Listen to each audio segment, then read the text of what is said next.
Tá no tranquilo. disclaimer. O Gabriel que perguntou, né, se a gravação vai estar disponível depois. Depois você deve mandar um link aí para alguém assistir, é isso? Isso. A gravação ela vai estar disponível no canal da SAEP no YouTube, para quem quiser acessar. Passo para ti também depois, professor, Por o link favor, por favor. do vídeo. Mas a gente vai estar divulgando também nas redes do Diretório Acadêmico da Elétrica, né, o DAI, e também nas redes da SAEP. Então, quem não segue ainda a SAEP, tanto no Instagram ou o próprio diretório mesmo no Instagram, pode seguir lá, que a gente vai estar informando tudo por lá. Então, eu já passo a palavra então para o professor Alessandro. Professor Alessandro, eu conheço já há um bom tempo de uma série de cursos que eu fiz com ele ainda desde a época da Texas ainda, e o professor está sempre presente aí nas redes sociais, também no LinkedIn, né, professor? Alguns desses cursos que você participou, inclusive, foram ministrados aí na Unicinos, né? Isso, teve na Unicinos, eu fiz alguns na PUC também, né?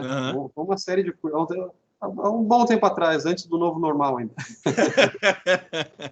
Sim. Bom, espero que a galera se divirta aí. Primeira pergunta, tá todo mundo conseguindo ver minha tela aí? Sim, tudo certinho, professor. Legal. Quando o Humberto trouxe essa ideia de fazer uma apresentação sobre internet das coisas e sobre indústria 4.0, eu fiquei bem feliz porque, na verdade, eu venho tratando sobre esse tema da indústria 4.0 e da internet das coisas antes deles ganharem esse nome pomposo de indústria 4.0 e internet das coisas, né? Quando era machine to machine, ou era somente sistemas de comunicação para sistemas embarcados, eu já tratava disso com alguns clientes, né? Atualmente, eu sou engenheiro de aplicação num dos grandes distribuidores globais de componentes eletrônicos, que é a Avnet.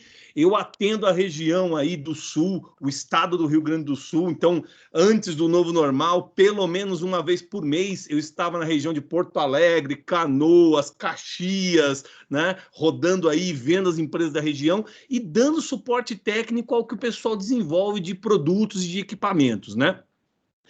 Então, para trazer algo bem atualizado e mostrar para vocês o que está acontecendo nisso, eu separei alguns fabricantes de componentes eletrônicos que já vinham falando sobre IoT e sobre indústria 4.0 de forma bem pesada, bem assertiva, e eu peguei umas apresentações atuais desses fabricantes para mostrar para vocês, né?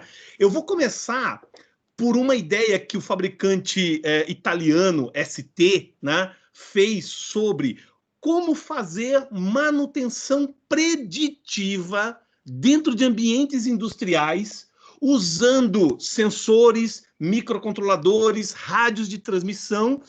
E como o contexto disso está diretamente ligado à ideia de produzir uma indústria mais inteligente, mais assertiva, mais eficiente, que está muito ligada à ideia de indústria 4.0, né? Então, eu vou navegar nessas apresentações e conforme isso aqui for evoluindo, a gente para, discute, e aí eu peço a gentileza de, para cada slide que eu apresentar, para cada bobagem que eu falar aqui durante a nossa apresentação, se a galera que está acompanhando tiver alguma dúvida, alguma coisa, bota aí no chat a pergunta, né, o comentário, e no final a gente faz aí uma meia hora de bate-papo para esclarecer essas dúvidas, essas coisas, ok? Bom, do que trata a ST nessa ideia de manutenção preditiva? Desculpe. Bom, vocês continuam vendo minha tela, né? Minha câmera parou aqui, eu vou cortar a câmera para eu ter banda, mas a tela continua sendo mostrada, né? Tudo certinho. Então, legal. Então, vamos lá, ó. No começo, na indústria 2.0, né?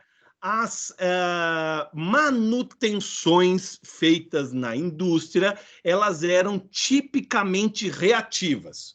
O que era uma manutenção reativa?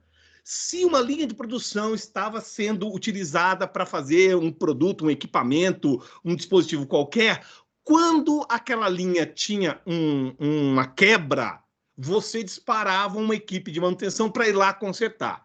Então, só se consertava a linha quando ela quebrava. Isso era imprevisível de saber o momento em que ia quebrar, eu tinha que manter equipes de plantão para fazer isso, e isso impactava diretamente na minha linha de produção. ela ficava parada durante o tempo em que a minha equipe de manutenção ia lá consertar a coisa.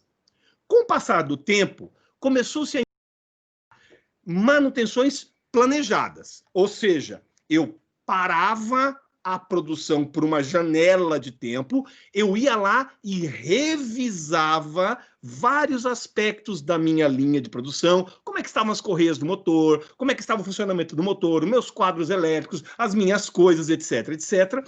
E com isso eu tentava prever aonde é que poderia aparecer um defeito e eu dava manutenção nas linhas mais críticas, mais desgastadas.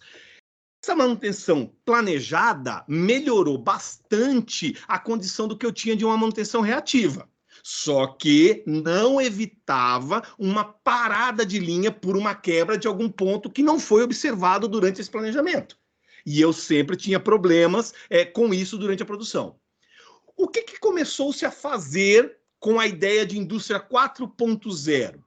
Espalhar alguns sensores ao longo da minha linha de produção que pudesse retirar informações dessa linha de produção e eu, analisando os dados desses sensores, conseguiria fazer uma manutenção mais direcionada para onde o meu sensor contou que houve um desgaste maior do que o planejado ao longo da montagem daquela linha de produção. Isso me dava uma assertividade maior na hora de fazer a minha manutenção e diminuía os riscos de uma parada não planejada. O que se trata atualmente da tal da indústria 4.0 em termos de manutenção preditiva? Pegar os dados desses sensores, colocar numa base de análise aonde eu tenha uma máquina de aprendizado, a tal da machine learning, que vai aprender o que é uma linha de produção saudável, funcional, que não tenha parada, do que é uma linha de produção que tem um risco de parada, aonde um mancal de um motor começou a vibrar de modo estranho, que pode representar uma quebra.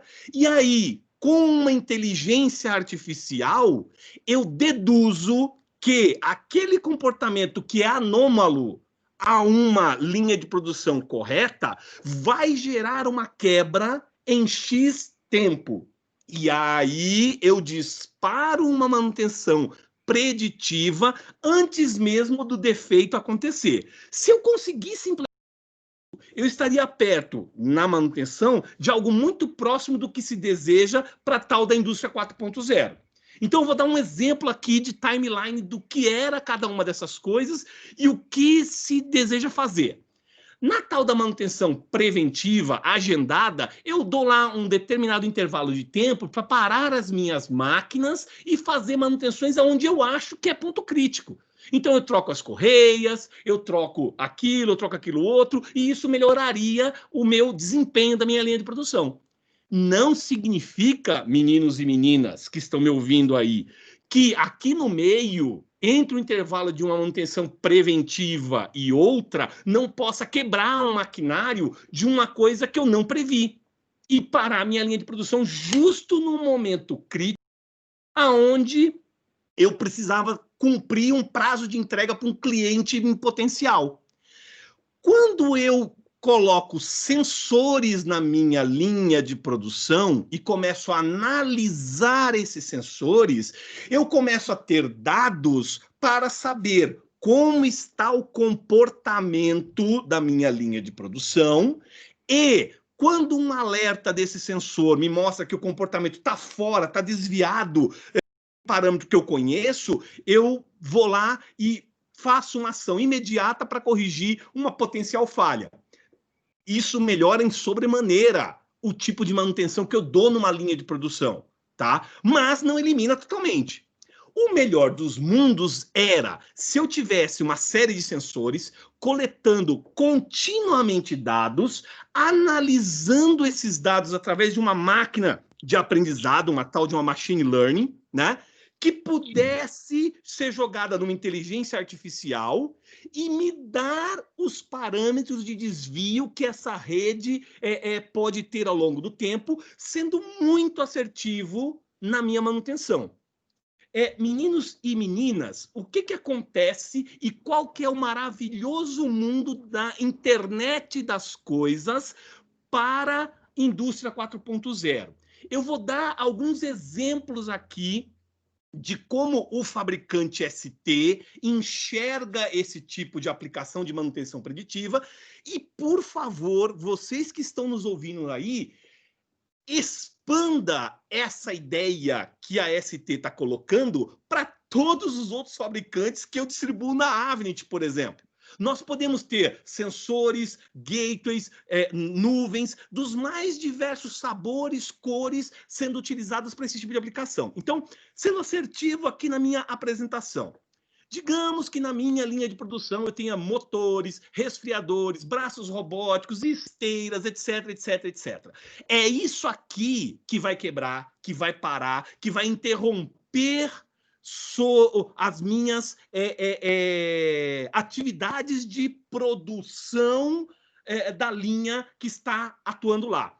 O nosso amigo Guilherme falou, por exemplo, que trabalha na Ambev. Imagine só o envasamento da cerveja da Antártica, né? Quantas mil garrafas de cerveja passam ali por minuto para ser produzidas até chegar no caminhão que vai para distribuição? Né? Então, eu tenho um motor que gira as garrafas, um outro aqui que refrigera o tanque, um braço que pega a garrafa e coloca no outro. Se um braço desse para, eu interrompi aquela linha de produção. Como é que eu vou aprender o que é uma linha de produção correta, saudável, que não interrompe, e quando essa linha de produção está prestes a dar um problema, está prestes a parar? Enfiando aqui nesses elementos uma série de sensores. Então, eu posso ter sensores de vibração, de temperatura, de umidade, de corrente elétrica, de movimento, e aí eu retiro de cada um desses elementos da linha uma tonelada de informações sobre como é o comportamento. Depois de 3 meses de produção correta, sem nenhuma interrupção, eu entendi como é que uma linha de produção funciona de modo adequado. A hora que esse motor aqui começar a vibrar de um modo esquisito, porque o mancal dele entrou sujeira e está fazendo uma força maior do que estava previsto, um sensor conectado a ele vai começar a cuspir informações que, se eu analisar corretamente numa máquina de aprendizagem, num machine learning, e colocar uma inteligência artificial, eu consigo detectar que aquele comportamento está fora do meu padrão. Então, a grande mágica, meninos e meninas, é: que sensor é esse que eu enfio aqui no meu maquinário de linha de produção para conseguir criar os meus nós inteligentes que retiram informação do sistema, tá? Eu posso fazer um processamento desses dados nos próprios sensores ou usar a figura de um gateway para fazer esse processamento prévio antes de jogar isso para uma nuvem. Então, esse diagrama de blocos que está aí na tela de vocês agora, me escutem, vale ouro. De verdade. Isso é a base da indústria 4.0. É eu descobrir quem são os elementos que eu coloco aqui, como é que eu crio um sensor, um nó de sensor inteligente, qual é o método de comunicação aonde eu vou arrancar o dado numa planta industrial para tirar essa informação do meu braço mecânico, do meu ventilador, do meu motor e jogar até um gateway e desse gateway levar até a nuvem. Se eu conseguir especificar todos os elementos que estão aqui, eu pego uma planta industrial e deixo ela num nível de predição muito elevado, né? O Wagner fez uma pergunta muito interessante aqui no chat, que eu citei que 3 meses o cara aprende, né, o que é uma linha de produção correta e o que é uma linha de produção ruim. 3 meses é um cálculo matemático para eu ter uma montanha, uma avalanche de dados em que eu possa ter uma inferência matemática forte sobre o que é um sistema bom e o que é um sistema ruim, o que é um sistema que está funcionando corretamente e o que é um sistema que vai quebrar. Eu tenho mais alguns slides aqui que vão falar sobre isso, né? Então, olha só, se eu começo a pegar dados dos meus sensores, meninos e meninas, eu estou falando de arrancar informação aqui, ó, de um monte de sensor que está espetado no meu sistema, né? E começo a fazer uma análise de anomalias e uma classificação dessas anomalias. Espera aí, eu estou dizendo que durante um tempo, aquele meu motor da esteira que está jogando aqui, como o nosso amigo citou, 80 mil garrafas por hora na linha de produção da Ambev, um motor levando, arrastando 80 mil garrafas por hora, ele tem um torque X, um funcionamento Y e ele tem um padrão de vibração Z. Ou seja, eu estou vendo que durante 3 meses o padrão X, Y e Z foi mantido. Qualquer desvio disso indica que alguma coisa na carga daquele motor mudou. E se mudou, a chance de haver uma parada de linha, porque vai quebrar aquele motor, é grande. Então eu começo a detectar o que é uma anomalia de um funcionamento normal.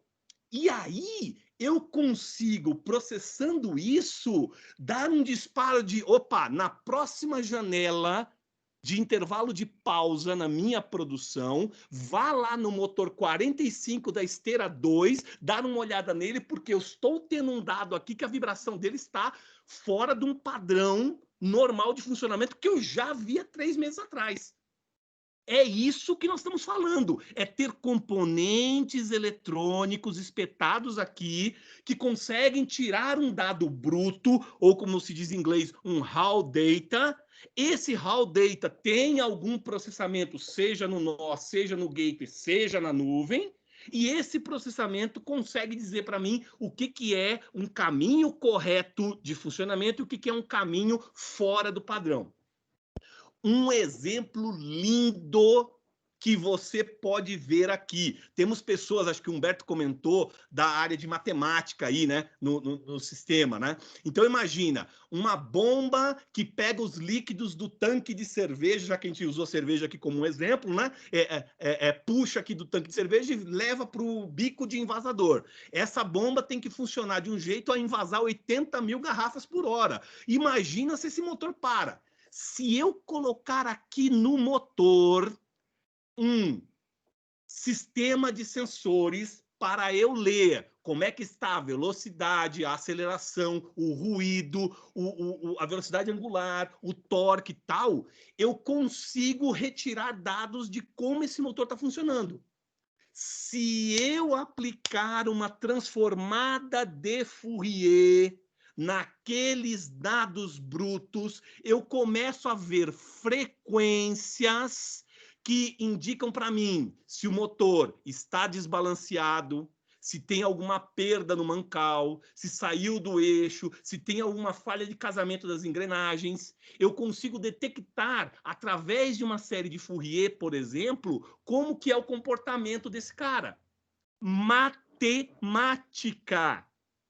Pura e simples matemática. É por isso, Wagner, Roberto, eu não vou falar o sobrenome que eu vou errar e vocês vão me xingar. Borenberg, acho que é isso, deve ser, né? É por isso que eu preciso de 3 meses de dados, pelo menos, para eu entender como que é um dado senoidal no domínio do tempo, que é um dado mecânico, físico, que existe lá no meu motor, e transformar isso aqui no domínio da frequência para eu saber o que está acontecendo com aquele motor. Então, se eu sei o que é um motor bom, saudável, funcional, quais são as frequências que ele me cospe aqui na saída, depois que eu transformei em FFT, se me aparece uma harmônica aqui numa frequência X, isso de baixa frequência, isso aqui me diz que é um motor desbalanceado. Ô, professor, né, o cara poderia levantar a mão agora. Ô, professor, como é que eu sei o que é uma frequência de desbalanceado, né, de perdas estruturais, de problema de casamento das engrenagens, etc, etc. Estudando a mecânica dos motores. Eu, por exemplo, dou suporte técnico lá em Santa Catarina para uma empresa que fabrica motores que vocês já devem ter ouvido falar, uma tal de WEG. A WEG domina a fabricação de motores como poucos aqui no Brasil. O time de engenharia da WEG pegou e analisou para cada um dos tipos de motor, DC, motor AC, motor de passo, etc, etc, como é o comportamento deles. Então, se eu tenho esse dado aqui e comparo com um motor saudável, na hora eu consigo entender o que é qual é o possível defeito que vai aparecer ao longo do tempo naquele motor. Isso aqui é bem legal. E aí, em determinados pontos de medida, eu consigo verificar uma vibração, um desalinhamento diferente para cada um dos motores. Isso aqui vai para a mecânica dos motores, né? E aí, olha que lindo. Eu posso, por exemplo, na minha máquina de inteligência artificial, criar janelas entre verde e vermelho, aonde se um dado bruto sair fora dessa janela vermelha, significa um possível defeito que vai aparecer no meu motor, tá? Meninos e meninas, como é que eu crio essa janela verde e essa janela vermelha? Tendo uma enxurrada de dados coletados durante 3 meses, por exemplo, para eu saber o que é um motor bom e o que é um motor ruim, programar a minha inteligência, fazer o tal do meu machine learning e programar a inteligência artificial para saber que a hora que uma frequência aqui em torno de 1 kHz subir acima de um determinado valor, isso significa que meu motor vai parar em 2 meses, ok? Né? Um aspecto muito, muito importante para você que está pensando em colocar indústria 4.0, em colocar a internet das coisas numa linha de produção. Eu posso ir para 2 caminhos de implementação. O que a gente coloca aqui como aprender on the fly, né? Durante o desenvolvimento, ou seja, conforme os meus sensores vão cuspindo dados, eu tenho uma máquina aqui que vai aprendendo em tempo real e já detectando a anomalia em tempo real.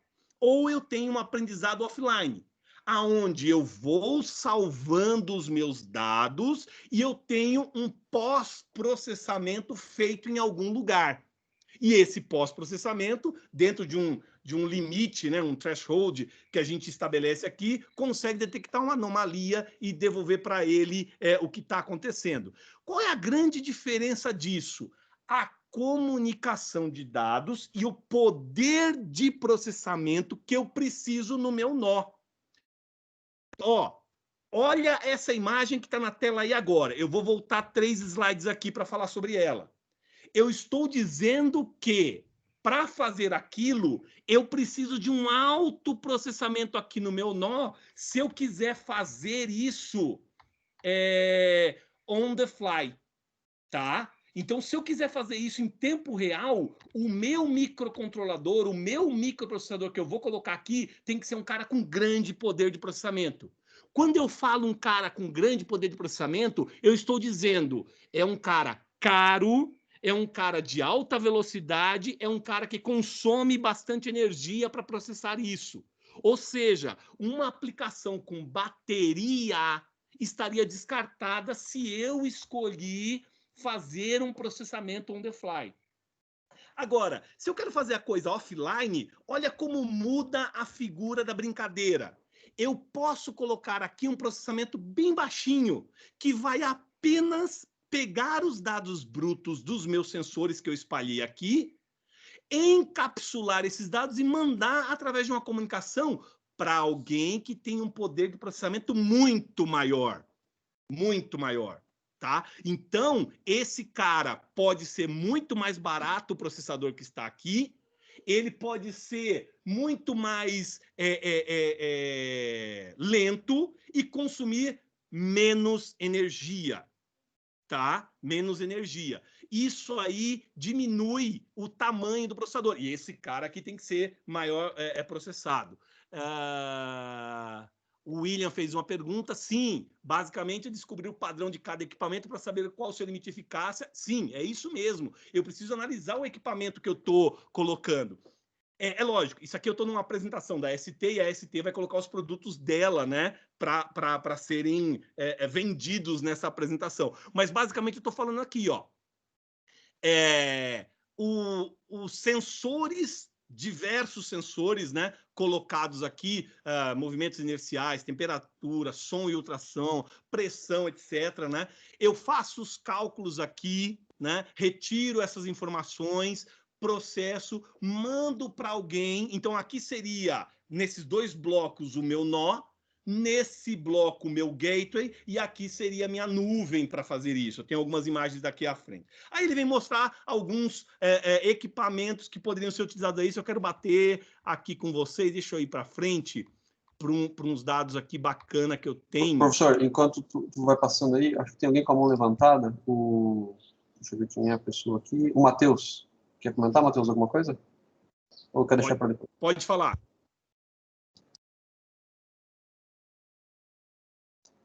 Matheus?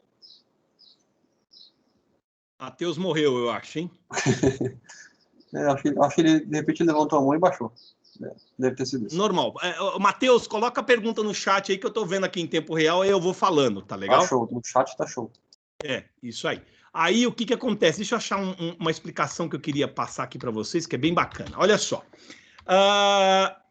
Imagina esse cenário que eu comentei, onde eu tenho diversos motores cuspindo informações que eu preciso processar essas informações. A ST fez alguns kits para poder desenvolver isso. Por exemplo, há uma biblioteca de software para ajudar vocês a calcular essas FFTs. Então, você baixando o SDK, o System Development Kit, para os produtos ST, já tem lá cálculos de FFT com diversos tamanhos, com diversos overlappings, né? Que, por exemplo, deixa eu dar um exemplo bem claro. Imagine que a gente coloca no motor, encosta no motor um acelerômetro. E conforme esse motor vibra, o acelerômetro vibra dentro de um parâmetro de 1.5 a menos 1.5 G. Então, esse aqui é o dado bruto que vem lá do motor enquanto ele está vibrando. Está puxando lá as 80 mil garrafas da Embev, que o nosso amigo ali citou, e ele está vibrando assim. Isso é um domínio de tempo.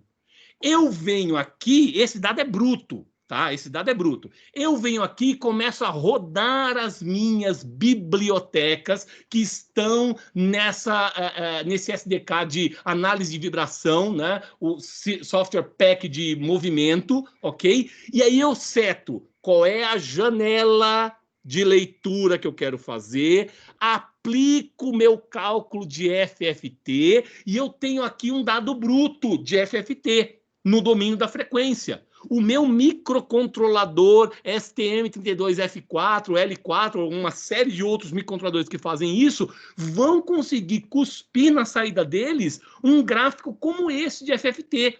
E aí, tu precisa entender da natureza daquele motor para saber se uma frequência aqui de 1 kHz com um pico de 1.3, se isso é um defeito eminente que está para acontecer ou se é um comportamento normal. Se tu começa a alimentar uma máquina de aprendizado, um machine learning, com esses dados de FFT, tu não precisa colocar, gente, o dado bruto, nem a sua janela. Você já traz esses pontos aqui, que é muito menos informação para você mandar. E aí tu deixa, durante 3 meses, a minha machine learning aprendendo sobre o comportamento disso aqui. Se nessa janela de 3 meses um motor parar, um motor quebrar, vai ser excelente para ti. Por quê?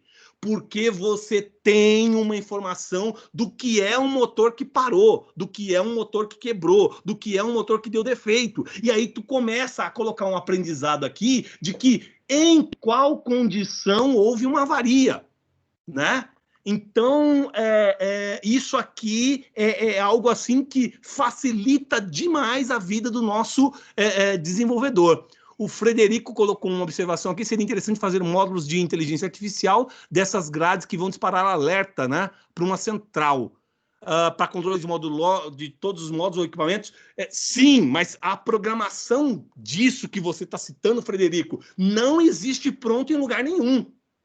Então, meninos e meninas que estão nos ouvindo aí, há um vasto campo de trabalho para quem quer implementar essas soluções de indústria 4.0, de internet das coisas, porque essa observação do Frederico, não há um sistema pronto, funcional para colocar para vocês, né?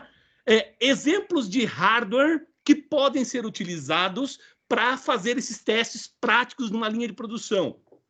Tem, por exemplo, um módulozinho super pequeno que conversa através de um protocolo chamado IO-Link, que retira essas informações do motor e manda via comunicação para o meu sistema. Então, olha esse desenho aqui, ó. Eu pego esse bloquinho, espeto no meu motor, via cabo, eu mando isso para o meu gateway e ele retira essa informação do meu motor. Uma plaquinha como essa pode, por exemplo, falar com 4 motores simultaneamente.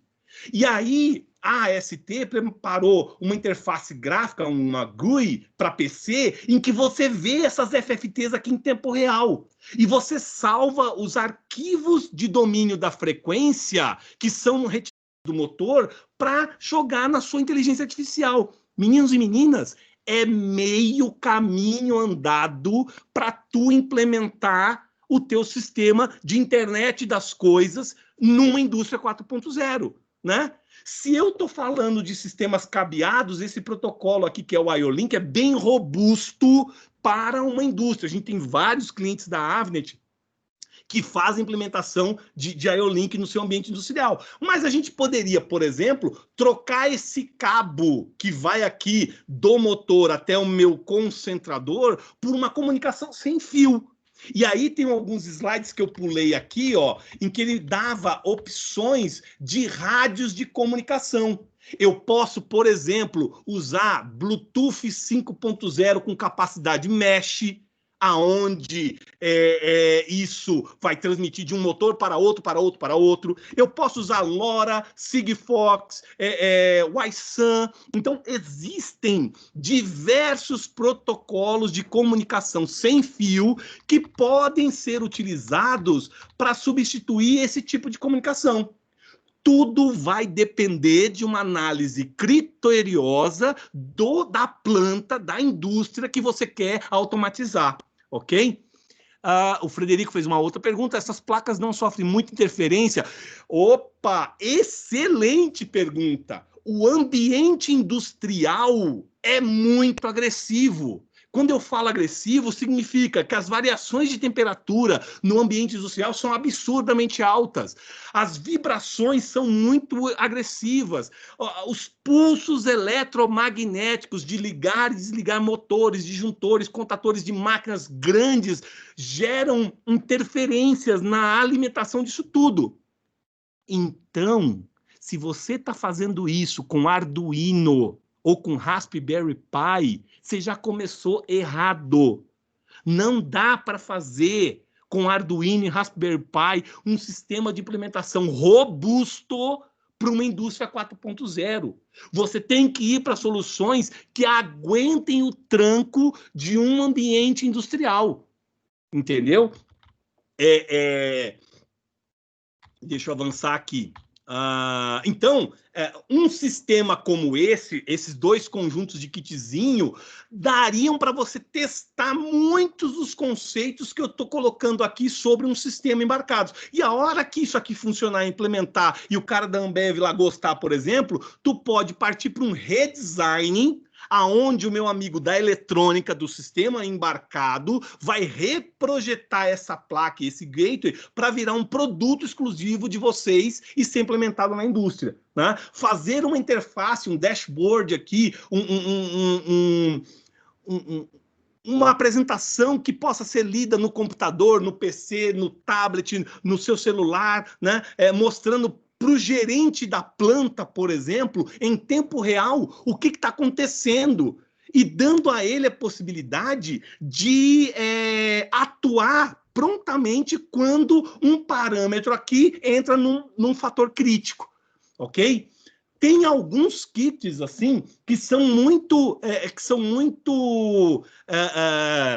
prontos e encapsulados para você fazer esse tipo de teste. Eu vou falar de alguns deles aqui. Deixa eu ver a pergunta do Matheus, né? Com relação à indústria de gás e petróleo, já tem bastante utilização de IoT da ROC ou PTC, né? Poderia conversar um pouquinho sobre a quantidade... Isso é um excelente ponto de vista, Matheus.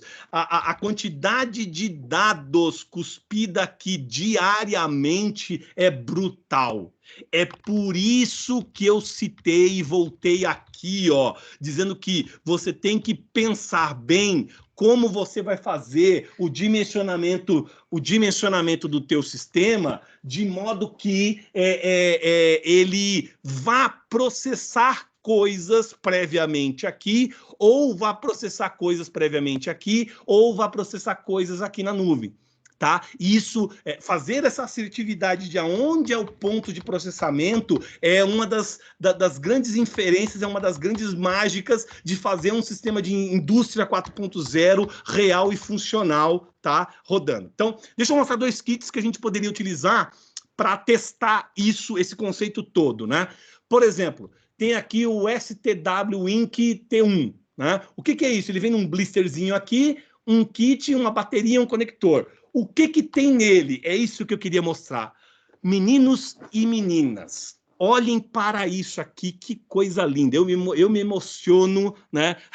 Como um cara que coloca a indústria 4.0, coloca a internet das coisas para rodar nesse meu Brasilzão. Eu vejo um troço desse, eu acho muito, muito legal. É emoção certa. Olha a pancada de sensores que tem aqui nesse quadradinho de 5 centímetros por 5 centímetros.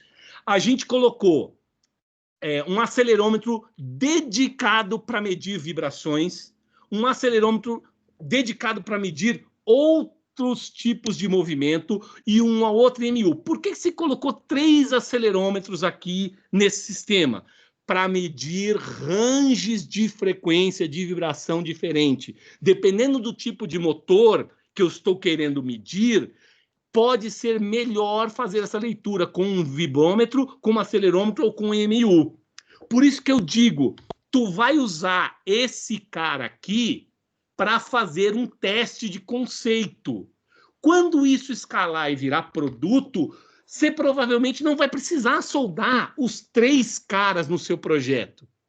Talvez você consiga tirar todas as informações que você precisa daquele teu sistema usando apenas um desses 3 modelos. O produto, o projeto final vai ficar mais barato do que o custo dessa placa aqui como um todo, tá? Eu tenho outros sensores para medir umidade, temperatura, pressão, campo magnético, né, etc. Eu preciso disso tudo no meu ambiente? Não sei, mas esse kit dá a possibilidade de você levantar todos esses dados, né? Eu tenho um microfone com um range de captura de até 60 kHz. Significa que barulhos ultrassônicos que o ouvido humano não percebem conseguem ser captados por esse microfone, que tem um amplificador de baixíssimo ruído para separar bastante esse dado. Eu consigo ver, por exemplo, o que está acontecendo em termos de vibração. Em barulhos com frequências menores do que os 60 kHz, eu tenho um outro microfone. De novo, meninos e meninas, no meu produto, no meu projeto final, eu preciso disso tudo? Não sei. Mas esse kit te dá tudo isso na mão para você testar o conceito. É uma prova de conceito, é uma POC, né, que você pode fazer.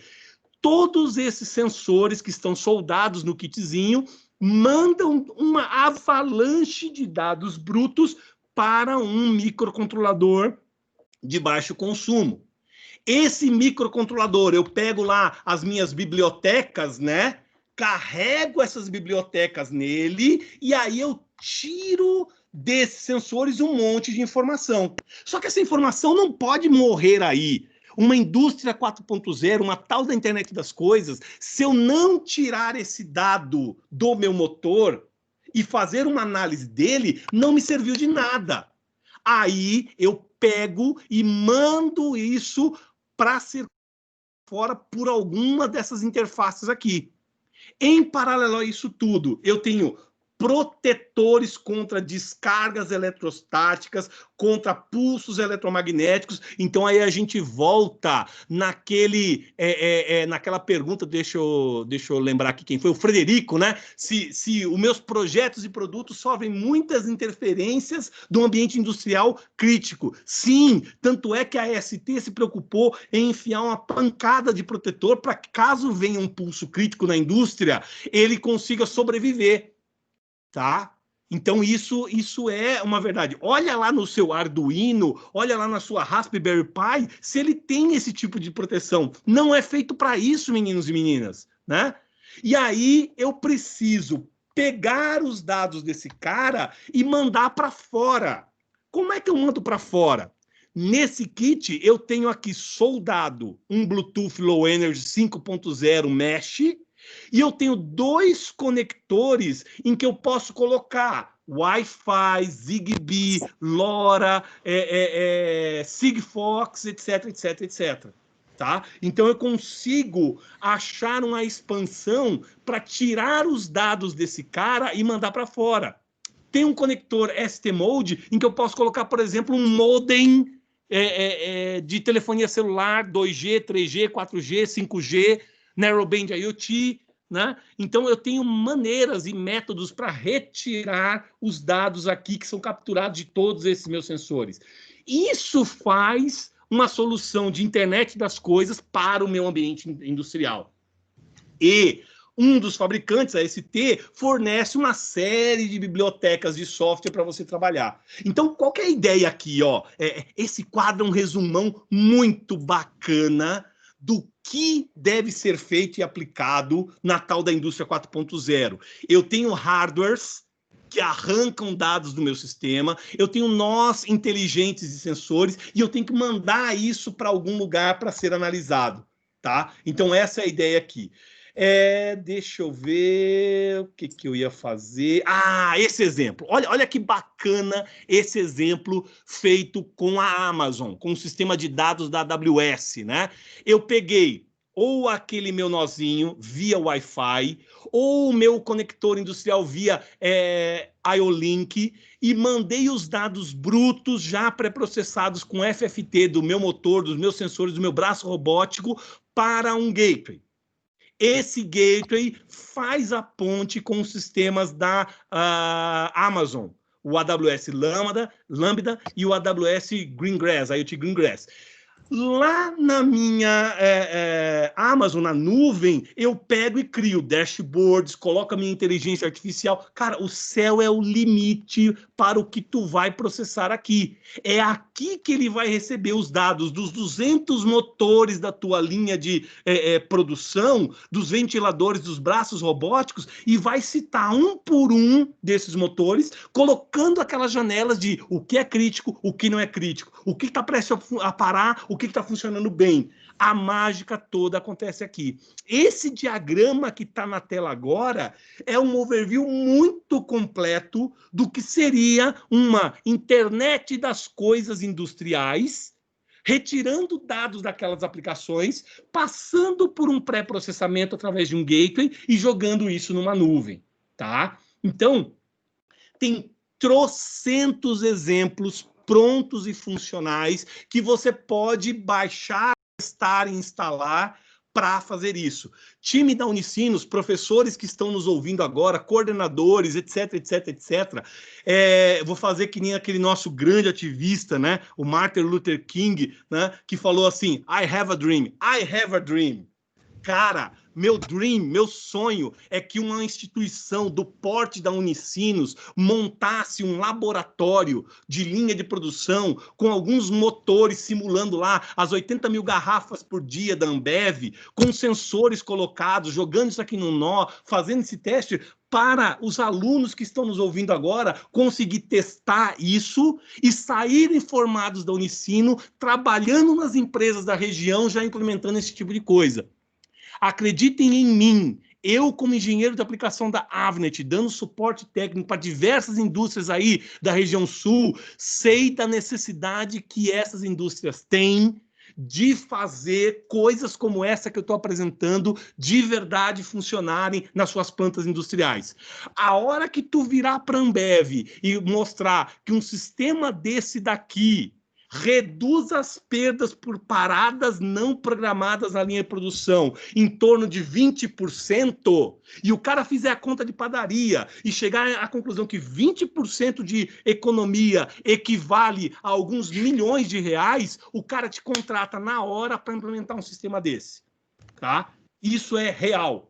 Tá? Isso é real. Então, tem diversos e diversos exemplos prontos, né, utilizando os mais diferentes modelos de comunicação. Então, por exemplo, aqui usando o IO-Link para aquele concentrador, aqui mandando direto num gateway Wi-Fi instalado na indústria, né? Então, diversos blocos de processamento. Então, olha esse gráfico que está aqui.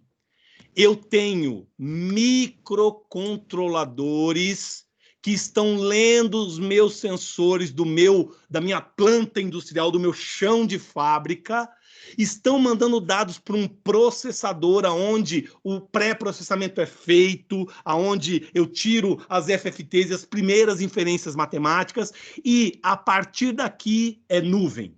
Nuvem. Eu estou com um exemplo na tela da Amazon.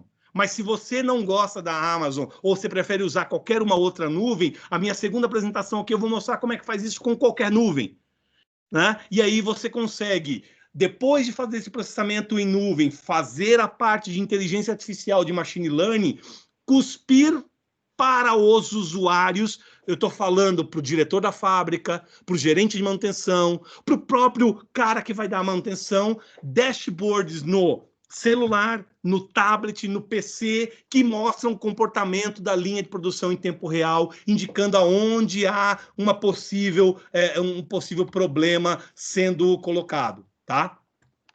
A ST e diversos outros fabricantes têm investido muito no que podem para a questão de inteligência artificial. Né? Então, eles têm colocado cada vez mais nos seus microcontroladores e nos seus microprocessadores bibliotecas que conseguem fazer o aprendizado de dados brutos que foram enviados. Tem algumas perguntas no chat aqui, deixa eu só dar uma olhadinha. O Andrei citou aqui que tem sensores incorporados em máquinas atuais, né? Sim, a tendência é que fabricantes embarquem, sim. Ô, Andrei, isso que você está citando é muito relevante e a gente classifica isso como greenfield ou brownfield. Brownfield é maquinário existente, antigo, desatualizado, onde é difícil você capturar as informações. Para isso, o meu projeto vai ter que fazer um nozinho que eu possa colocar nessa máquina antiga desatualizada e pegar esse dado desse nó, tá? Quando eu digo greenfield, eu estou dizendo de um maquinário que já é fabricado, cuspindo aqui, por exemplo, uma interface IO-Link, onde eu tiro todos os dados da máquina. Geralmente esse maquinário é mais moderno, mais caro, mais recente e mais difícil de ser encontrado, como usando o mesmo palavreado que tu colocou na tua pergunta, Andrei, na nossa defasada e atrasada parque industrial brasileiro, né? Então, provavelmente, a gente vai ter que se concentrar em fazer nós que consigam retirar informações de maquinário já existente da nossa indústria, ok? O Regis colocou uma informação legal aqui. Essas informações captadas dos sensores são mandadas para fora por qual protocolo?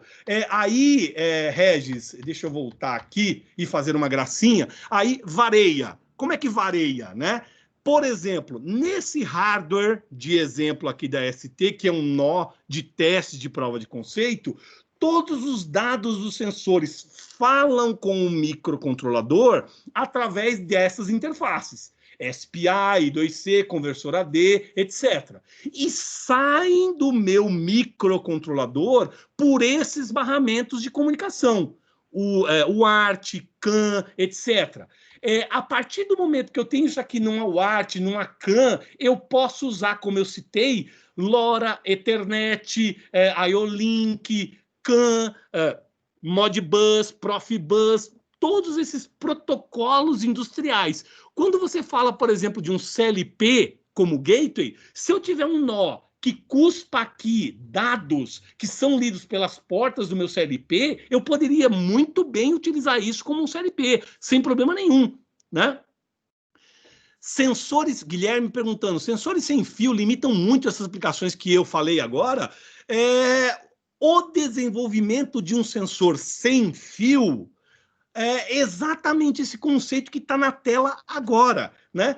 Só preciso definir qual é a técnica sem fio que eu vou utilizar e, principalmente, o quão robusto é essa técnica num ambiente industrial, de modo que eu arranque essas informações sem ter perdas, né? Então, há que se fazer um projeto de modo que a técnica de comunicação sem fio escolhida permita trabalhar num ambiente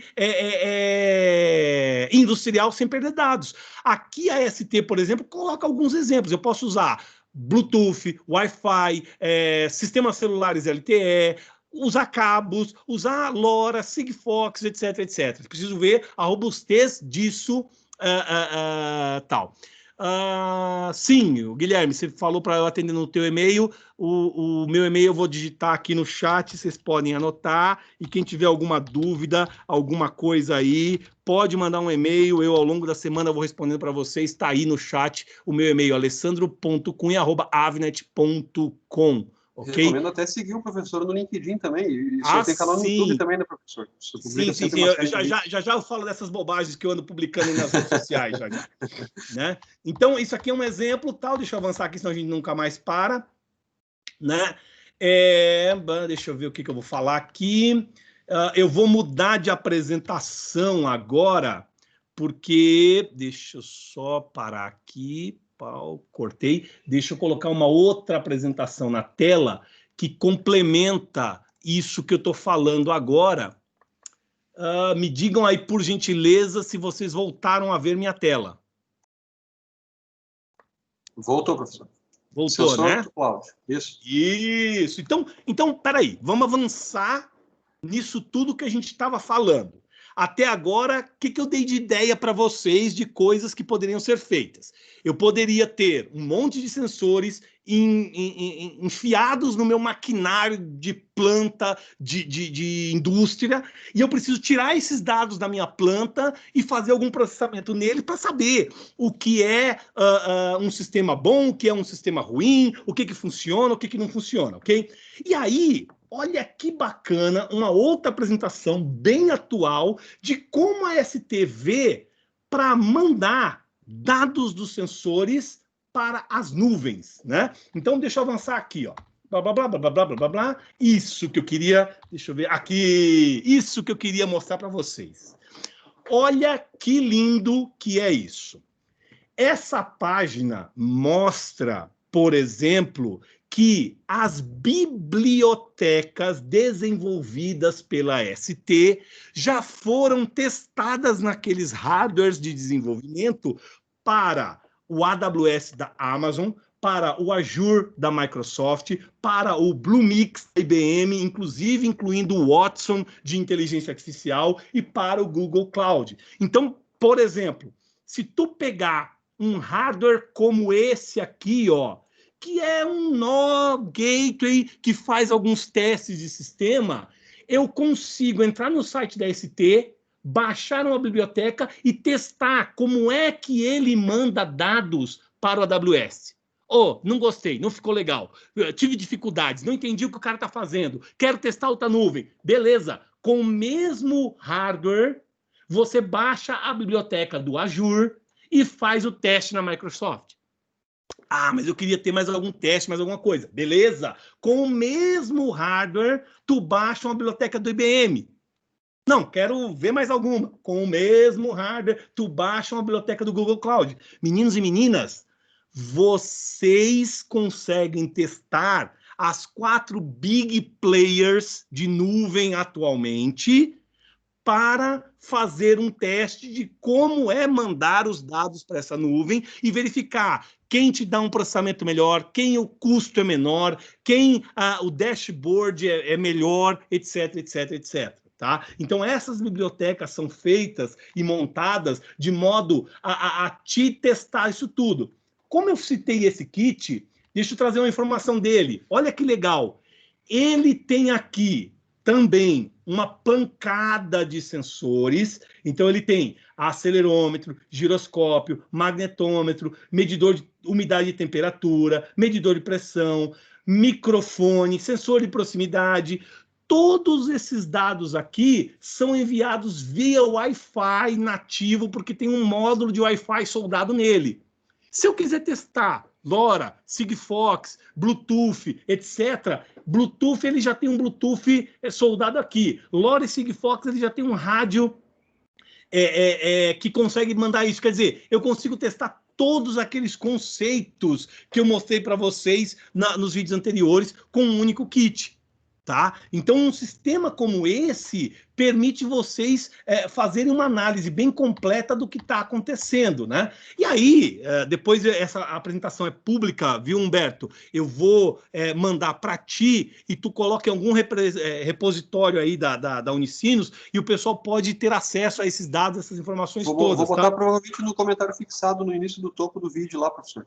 Perfeito, ótimo. E aí ele mostra todo o passo a passo. Eu não vou citar isso aqui porque é muito chato, tá? Não é o objetivo aqui. Nós estamos numa discussão de um pouquinho de mais alto nível. Mas ele mostra todo o passo a passo de como você cria um sistema, como conecta, tem um how-to, né, que é um PDF em que você faz toda essa conexão. Então, quer dizer, tendo um hardware na mão e seguindo um guia como esse, tu conseguiria fazer de verdade um teste desse, de mandar dados do sensor para a AWS, para o Azure, para o Bluemix ou para o Google Cloud. E aí tu conseguiria mostrar na prática como é que esses dados são enviados, como é que tu cria um dashboard, etc, etc, etc. Tá? Então, com esses nós e esses sensores, a gente consegue fazer todos esses testes. Inclusive, tem dashboards prontos, já fazendo análise de FFT, etc, etc. É um guia muito bacana para se testar conceitos, tá? Isso aqui ajuda bastante para todas as nuvens, né? Então, tá aqui Microsoft, como fazer, Google Cloud, como fazer, IBM Watson, como fazer, tá? Ok. Essa apresentação aqui era só esse comentário que eu ia fazer sobre todas as redes e sistemas que podem ser colocados. Deixa eu colocar uma última coisinha aqui antes da gente abrir para uma discussão mais profunda aí com a galera. Isso aqui. E aí eu queria mostrar uma coisa que a Avnet fez. Está aqui. Estão vendo minha tela aí?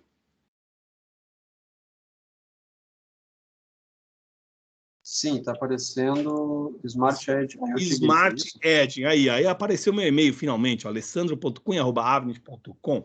Isso aí. Então, o que acontece? O pessoal que gosta de brincar de Raspberry Pi, por exemplo, né, e utilizou uma Raspberry Pi para fazer um teste, um conceito, alguma coisa, pode ter se decepcionado bastante quando levou a Raspberry Pi para aquele ambiente agressivo da indústria e viu que ela não aguentava as variações de temperatura, as variações eletromagnéticas, as variações de tensão, né, poeira, vibração que uma indústria de verdade tem. A Avnet comprou uma empresa chamada Avid, que fabrica o hardware da Raspberry Pi. tá? É o maior fabricante global de hardware da Raspberry Pi.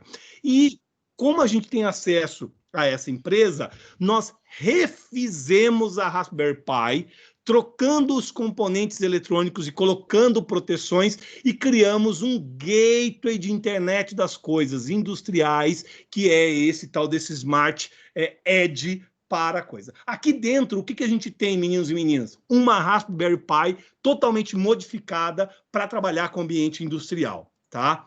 E aí sim, Humberto, se você me permitir, tá aqui o meu canal do YouTube, né? Que é o iotube. Eu vou colocar esse link aqui para você, tá? Para vocês. Quem puder, por gentileza, me seguir lá no canal, né? Divulgar isso para os seus conhecidos e contatos me ajuda bastante. Muitas dessas apresentações que eu fiz aqui para vocês agora estão explicadas em muito detalhes. Inclusive, tem 2 vídeos sobre esse gate industrial em detalhes bem esmiuçados lá no canal. Então, se você puder dar uma olhadinha, é bem bacana. Mas deixa eu fazer aqui o que interessa, tá? Olha só, o resumo da ópera. A Raspberry Pi, o modelo que mais vendeu até hoje na história é o modelo 3 de 1 GB de memória, tá? Por que ele vendeu tanto? Porque ele tinha algumas características muito interessantes. Um processador quad-core de alta velocidade, Wi-Fi, Bluetooth on the board, né? Conectividades interessantes como saída de vídeo, porta USB, Ethernet, alguns pinos de I/O, né? E isso era o que fazia como sendo um atrativo legal para o cara testar isso no mercado de indústria 4.0, né? Sem contar que com esse leque de opções aqui que a Raspberry Pi tinha, ela era barata, né? Ela era barata. Deixa eu ir aqui para... Eu não tenho o preço aqui. Ah, eu tenho aqui, ó. O preço no site da Newark, né? 35,56 Trump se você for comprar uma peça. Se você fosse comprar muitas peças para fazer uma implementação na indústria, 30 Trumps, ok? Legal. Agora, o cara descobria que quando ele levava isso aqui para um ambiente agressivo da indústria, dava pau, porque ele não foi feito para trabalhar em menos 40 graus, como algumas indústrias lá fora precisam, e mais de 70 graus, como algumas indústrias aqui no Brasil têm. Né? Não aguenta as variações de tensão, as vibrações que tem. O hardware que está aqui não foi feito para isso. Né? E aí a Avnet fez uma análise e descobriu que o cara que começava o desenvolvimento de um gateway de IoT usando uma Raspberry Pi, ele gastava mais de $250 para poder transformar essa Raspberry Pi numa Raspberry Pi robusta industrial. Com base nisso, nós desenvolvemos aquele gateway pronto que roda o mesmo firmware da Raspberry Pi por $187. Ô, meninos e meninas, é muito mais caro que uma Raspberry Pi de $35, óbvio. Só que funciona. Essa é a grande sacada. Já tem coisas nela que permitem que você coloque na indústria sem se preocupar. Né? Tem 2 portas para colocar câmeras USB, saída HDMI, 2 portas Ethernet, barramento CAN, barramento Modbus, né? Então eu tenho aqui uma Raspberry Pi modificada, mantendo o mesmo processador, tendo um leque de conectividade, tendo chip de segurança, 8 GB de HD, coloca aí umas aspas, porque você não vai colocar um cartão micro SD aí com a tua imagem, porque esse cartão micro SD, quando for para a indústria e vibrar, ele vai dar mau contato no terminal e vai dar pau na sua placa. Então tem uma eMMC soldada lá de 8 GB para tu carregar o teu sistema operacional. Então, ó, se eu tirar a caixinha do meu gateway, o que você vai ver é isso aqui, ó. O meu processador, né? Cadê meu processador? Tá aqui, esse RAM, né? O meu processador, a flash, o meu barramento CAN isolado, as minhas IOs isoladas, a minha Ethernet isolada, com itens possíveis de trabalhar em ambientes robustos, né? Etc, etc. O Frederico fez uma pergunta Esses I/O da Raspberry Pi sofrem muito, né?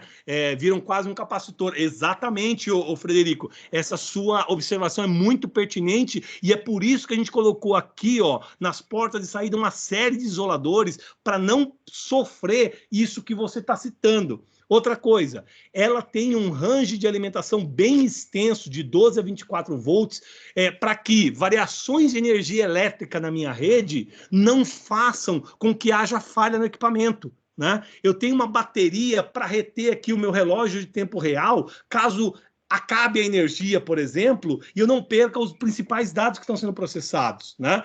Então, isso aqui é um diagrama de blocos, né? Outra coisa, ela vem com slot de PCI Express, onde eu posso colocar, por exemplo, um modem celular, um HD SSD, né, para armazenar dados. Eu posso colocar, eu tenho o mesmo header aqui que a minha Raspberry Pi tem, então eu posso colocar minhas placas de expansão que a Raspberry Pi usa, né? E aí está aí o preço dela. Então, isso aí é uma ideia de gateway industrial que a gente tem desenvolvido para atender essas necessidades que o pessoal da indústria tem pedido por diversas vezes, tá? Deixa eu fazer uma coisa aqui. Deixa eu parar o compartilhamento. Deixa eu ver se isso vai dar certo. Me diz aí se vocês estão me vendo aí na tela da Atena. Eu apareci para vocês? Está na tela. Estou na tela da Atena. Deixa eu voltar aqui, então, e fazer algumas coisas legais aqui no chat com vocês me vendo. Então, a primeira coisa que eu gostaria de compartilhar aqui com vocês, deixa eu só achar, eu deveria ter deixado isso preparadinho, não deixei, aguenta um segundo, é aqui. Muito bem. Então, tá aí o link, ó, do meu canal do YouTube, aonde tem todas essas informações, esses vídeos sobre o sistema, sistemas marcados, indústria 4.0, etc, etc, etc. O Humberto falou aí, né, das bobagens que eu ando publicando nas redes sociais. A rede social onde eu mantenho as bobagens mais profissionais possíveis é o LinkedIn, tá? Então, eu sempre tenho colocado atualizações aí de LinkedIn sobre o que está acontecendo no mundo do embarcados, etc, etc. Então, quem puder me adicionar lá no LinkedIn também, vai ser um prazer conversar com vocês, ok? Humberto, eu acho que era isso, esse overview que eu tinha preparado, né, para falar sobre IoT e indústria 4.0 para vocês. Tá bem claro na minha cabeça que a indústria 4.0 nada mais é do que um ramo da IoT, tá? Se eu quero fazer uma indústria mais inteligente, uma indústria onde os dados são processados, onde eu coloco uma inteligência artificial, uma machine learning, fazer isso sem tirar dados da minha planta é algo que beira o impossível. Existem diversos hardwares, diversos sensores que podem arrancar essas informações. Agora, se eu arranquei essas informações e eu não tenho como processá-las, como colocar isso no dashboard, como tirar uma inferência matemática disso, eu não fiz indústria 4.0. Eu não rodei algoritmos que vão permitir com que o meu decisor, o meu gerente, o meu diretor da indústria consiga fazer uma eficiência melhor disso. Eu quero fazer um comentário, eu não preparei nenhuma apresentação, mas é uma ideia para a gente discutir aqui, né? A gente tem visto muito propagandas aí dizendo que agro é tech, agro é pop, agro é tudo, né? O Brasil, até mais do que ser um país com indústria forte, é um país com agricultura forte, né? Eu me lembro aí na região sul de ter ido e ministrar uma palestra na Universidade de Passo Fundo, né? E desci lá no aeroporto de Passo Fundo e quando a gente cruzou a divisa ali de Santa Catarina até chegar no estado do Rio Grande do Sul, chegando na cidade de Passo Fundo, que eu olhava pela janela do avião, o que eu via de área plantada era uma grandeza naquele espaço aéreo que a gente percorreu. E eu ficava pensando, cara, se a gente tivesse como implementar sensores nessa área plantada, para saber o comportamento do solo, o comportamento do maquinário, o comportamento do armazenamento e evitar as falhas que acontecem durante a colheita, durante o armazenamento, durante todo o processo, eu aumentaria a eficiência da minha lavoura e aumentar a eficiência dessa lavoura significa alguns milhões de reais a mais no bolso do produtor rural, né?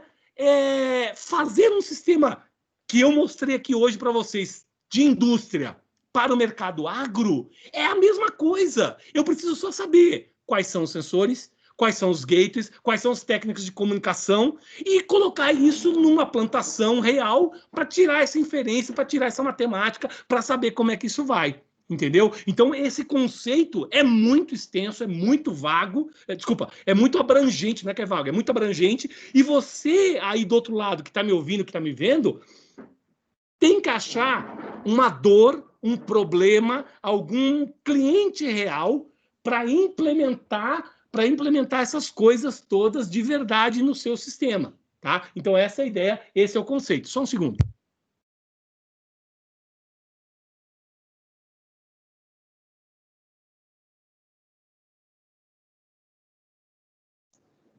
Oi, desculpa, gente, interferências aqui em casa. Vamos lá. E o protótipo até já está pronto, né? Já tem todo o hardware já da ST, ou seja o kit que for fazer, já tem tudo implementado para ter o protótipo inicial, testar, simular e depois criar o produto para apresentar nessa área, né? Humberto, muito bem colocado, e aí cabe um disclaimer aqui na nossa apresentação, tá? Eu usei a ST como exemplo porque era a apresentação pronta que estava mais rápida aqui no meu HD, tá? Mas, gente, só na Avnet eu devo ter pelo menos uns 15 fabricantes diferentes que têm soluções muito similares a essas da ST que eu mostrei aqui. Então, esquece até o nome, a marca ST. Pensa no conceito. Sensor sendo processado localmente, mandando dado para algum gateway, desse gateway para alguma nuvem, e da nuvem toda inferência matemática. Essa é a ideia, esse é o esquema. E é isso, tu pode escolher o fabricante de microcontrolador, de sensor, que você achar mais divertido, que você achar mais legal, tá? Algumas pessoas que anotaram meu e-mail aí, que vão trocar ideia comigo e que tem algum caso real de uma indústria onde trabalha e que quer resolver, eu posso dar sugestões das mais diversas possíveis de coisas que podem ser implementadas para resolver aquele aspecto de produção. O que a gente precisa saber é qual é a dor do teu sistema de produção, o que tu quer resolver, aonde tu quer ter um ganho de produção, para a gente escolher dentro desse leque imenso quais são as coisas que se encaixam, tá? Então é mais ou menos essa ideia aí. Excelente, excelente. Se alguém tem mais algum comentário aqui, vamos ver. Quem que é o Jonathan, ou Jonathan, acho que é Jonathan, né? Se utilizar de fábricas simuladas para agilizar o projeto. Ah, sim. Você pode usar simulações, né, para melhorar todo o processo aí de sistemas. Um segundo, galera, eu vou precisar ausentar um segundinho. Aguenta na linha aí, não desliga que eu já volto.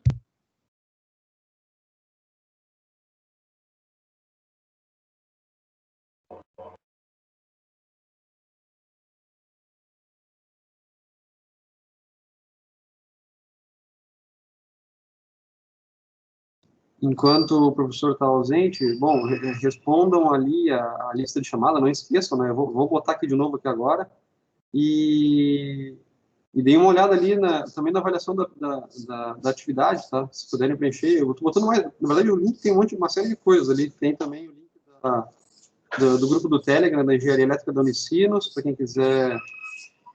quem quiser entrar, né? E estou tentando copiar aqui, não está dando.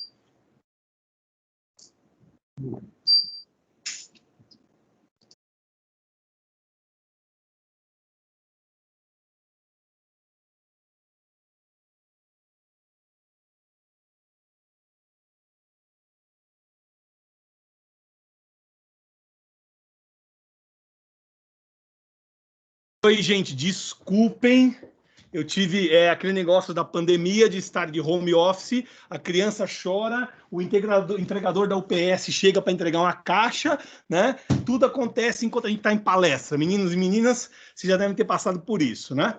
Então, só voltando aí à pergunta do Jonathan, se a gente pode usar algum tipo de simulação, né? Para agilizar todo o processo. Cara, eu já li alguns artigos, já vi algumas apresentações de fabricantes dizendo que sim, isso é possível, tá? Mas eu acho, de verdade, que a gente tem alguns parques Fabris aqui no Brasil e algumas empresas em que a gente poderia utilizar para fazer esse teste. O duro, né, é você ter autorização desses parques, tudo, para poder fazer a coleta de informações, tudo. Mas sim, deve existir. Depois eu vou procurar mais informações sobre isso que o Jonathan, né, perguntou e coloco aí para a galera. Depois manda aí para o Humberto e o Humberto compartilha para. Na Unicinos tem uma planta simulada que o pessoal usa para sistema de controle. Sim, bem legal isso. Bem legal isso. Mas aquilo que tu comentou, eu vou atrás daquilo, vou ver com os professores lá o que a gente pode fazer, porque a gente já usa os kits de ARM, né, casualmente é o da ST, né, em várias atividades da engenharia elétrica e da eletrônica. Né? A gente tem circuitos microprocessados e a gente explora em cima desses kits aí, né? A gente tem o da ST, se não me engano, tem o da Texas e tem... O microchip não se usa mais, mas já se usou um tempo também.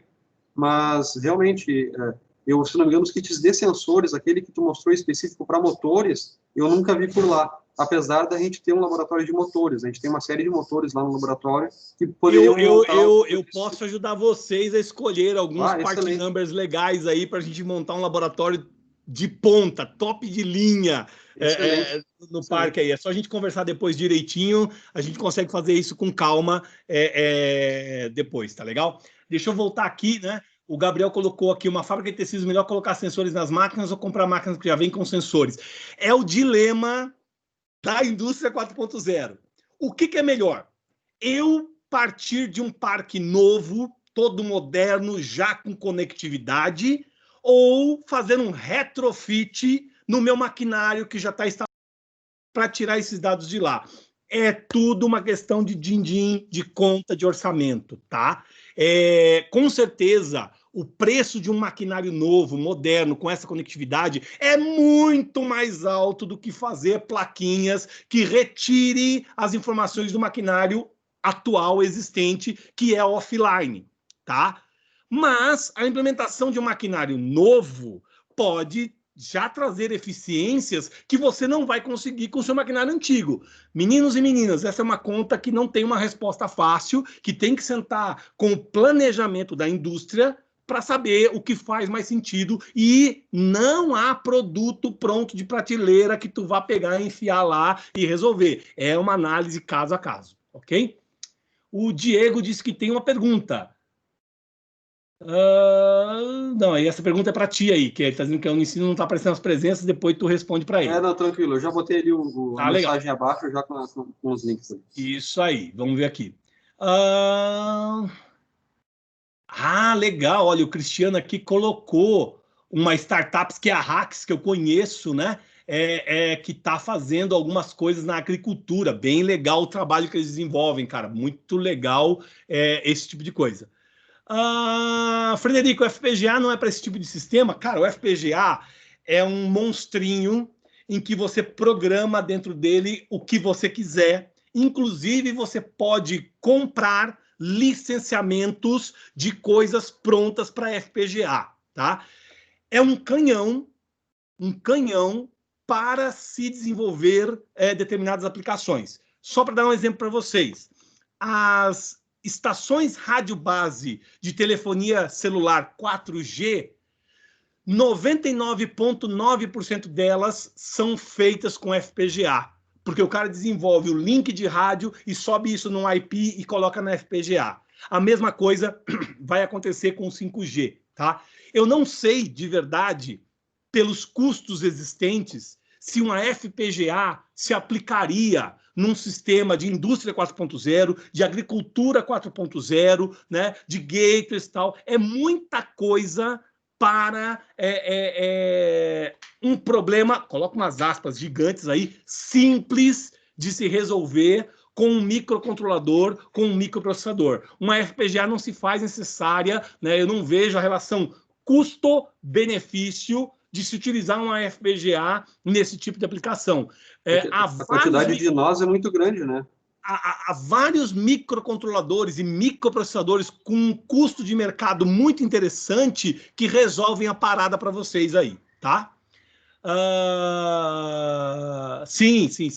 Aí o Frederico está concordando por causa de velocidade de telefonia, claro, né? Então, imagina, você não precisa de uma velocidade de 4G para ler os dados do motor, mesmo que a Ambev esteja produzindo 80 mil garrafas por hora, tá? Não precisa disso.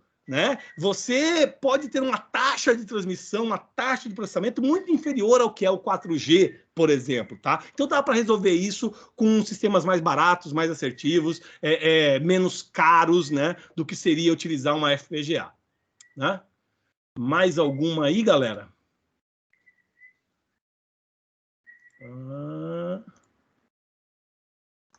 Humberto, para onde nós vamos agora, depois que o pessoal parar de colocar as perguntas? Nós encerramos, professor. Ah, é? Não, legal. Então, pessoal, mais uma vez, deixa eu colocar aqui, né, o meu e-mail, alessandro.cunha@avnet.com. Se tiver alguma coisa aí de indústria, de internet das coisas, e quiser alguma dica, algo aí, só me falar, me manda um e-mail, a gente troca uma ideia aí sobre isso, né? Tá aqui o canal do YouTube, onde eu costumo falar umas bobagens bem interessantes sobre indústria 4.0. Tem uma coisa que eu gostaria demais de compartilhar com vocês lá do canal, que é uma playlist. Uma série de semicondutores, né, que estava Isso, são 6 videozinhos sobre semicondutores. Deixa eu pegar o link dessa playlist, né? Que ela é bem bacana. E aí vocês podem entender um pouquinho do que acontece com o mercado de semicondutores, por que ele está do jeito que está, como se fabrica um semicondutor, né? Então, essa playlist me deu um prazer enorme de fazê-la, e está me dando um prazer enorme da repercussão que diversos alunos de diversas partes do Brasil têm trazido para mim depois de ter assistido. Acho que acertei a mão aí nas bobagens que eu falei aí, tem ajudado bastante a galera, tá? Cara, eu acho que era isso que eu tinha preparado, ok? Agradeço demais a disponibilidade. É uma pena de nós não termos podido fazer isso presencialmente. Eu adoro, você que já viu algumas vezes eu falando palestra ao vivo, aí você sabe que eu me empolgo um tiquinho nas apresentações, é muito legal, muito divertido, né? Mas nesse novo normal, estamos aqui de maneira online, né? Falando aí. O importante é não parar de falar, não parar de transmitir o conhecimento, não parar de tentar ajudar as pessoas aí. Espero de verdade que a galera tenha gostado. Qualquer dúvida que o cara não tenha colocado no chat, quiser me mandar depois por e-mail, a gente olha com cuidado, amor e carinho. E eu acho que é isso, cara. Tem mais algum outro disclaimer final aí? Eu realmente queria... Opa, tá agora. Eu realmente queria agradecer pela tua disponibilidade e dizer para... Tu botou teu e-mail ali no chat, né? Das muitas palestras que eu fui, depois da palestra, eu mandava e-mail para os palestrantes, assim, e vários não respondem. O Alessandro é o tipo de pessoa que normalmente eu consigo resposta e consigo interagir. O professor está se disponibilizando gratuitamente para nós aí hoje na palestra, né? Disponibilizou o tempo dele para isso, e eu acho muito interessante. Ontem a gente trouxe também, professor, o pessoal da Santec aqui, né? E foi legal, pessoal. Foi muito legal, né? E eu comentava ontem a mesma coisa. Nós como engenheiros, nós precisamos ter uma boa rede de contatos, saber para quem a gente vai recorrer na hora que a coisa aperta, né? Na hora que tu está com um problema lá que tu precisa resolver e não é o Arduino que vai resolver, tu vai ter que partir Quem de uma da solução Santec profissional. apresentou aí? Não foi o Cristiano, não, foi? Não, foi o Marco Novo, inclusive, acho que ele está por aqui no chat. Sim, Marco Novo de conectores, né? Isso, exatamente. Sim. Gente, o Marco Novo trabalhou na Avnet antes, né? Ele foi FAE na Avnet. É uma pessoa, assim, com uma bagagem, uma experiência absurda também nesse mercado, né? De eletrônica, de componentes, e está fazendo um trabalho absurdo na Santec. Bem legal. Legal. Então, em nome da semana acadêmica, eu gostaria de agradecer, então, a sua presença, o seu tempo. E, ao pessoal, eu vou deixar de novo aqui agora no chat ali o link para preencherem a chamada de presença para as horas complementares.